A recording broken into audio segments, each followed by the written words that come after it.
Ready? Yes, sir.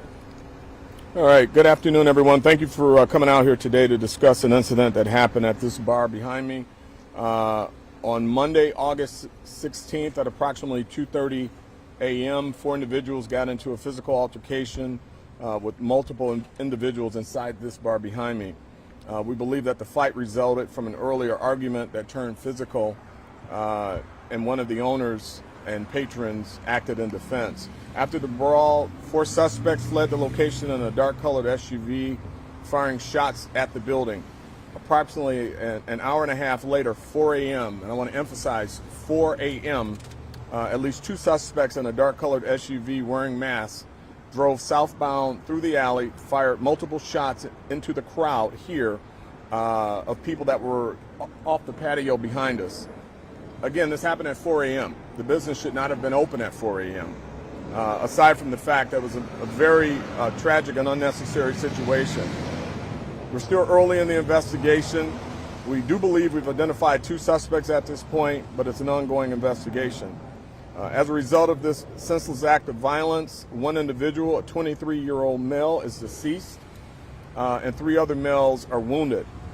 An 18-year-old, a 26-year-old, and a 38-year-old. Again, I want to emphasize an 18-year-old at 4 a.m.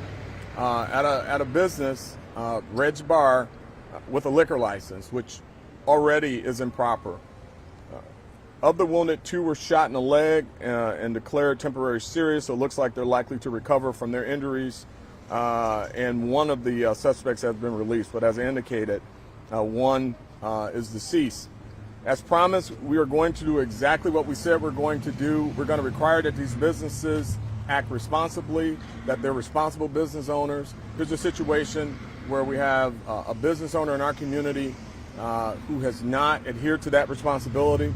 We've been here 42 times since 2016 on police calls, 42 police calls to this location. As I indicated before when we've talked about this, when we come out to do these investigations, we're going to look at everything. In this instance, we found liquor code violations. We found that they had a number of tickets. We've got BC here, Buildings and Safety Division. We've got the Fire and Health Department here, the Fire Department's here, the Health Department's here, and there's a number of violations here. So we're shutting down this business and we're conducting our investigation. We're going to continue to conduct our investigation. But again, we're looking for responsible business ownership. We are not kidding around with this. We're going to require that these businesses do their part to keep our community safe. They should not have been open at 4 a.m. and certainly they should not have had an 18-year-old at this location when they're serving liquor. So we'll be reaching out to the Liquor Commission. We'll be filing a MCC violation with the state, and we'll be also looking to pull their liquor license. Are there any questions? The third person, sir, I forgot. You had the 1, 2, and 10 series, and then the third wounded. What was his wound? Gray's wound. Gray's wound, and he was released from the hospital. And then, of course, the one that's deceased. Any gang activity involved in this? We're still active in the investigation. We're looking at all angles. That is a possibility, but we do believe at this point that this was basically an altercation that happened at this bar.